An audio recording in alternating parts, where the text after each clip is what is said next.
votação.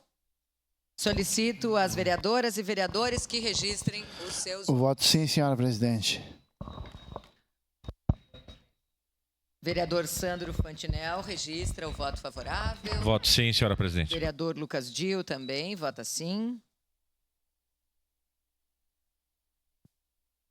Voto sim, senhora presidente. Vereadora Tatiane Frisso também vota sim. Fiuza vota sim, senhora presidente. Vereador Fiuza também registra o voto ao microfone, vota sim. Encerrado o registro dos votos, encerrada a votação. O projeto de lei número 179/2024 foi aprovado por unanimidade das vereadoras e vereadores, estando em representação vereadores Adriano Bressan, Bortola, Estela Balardim, Rose Frigeri e Maurício Scalco.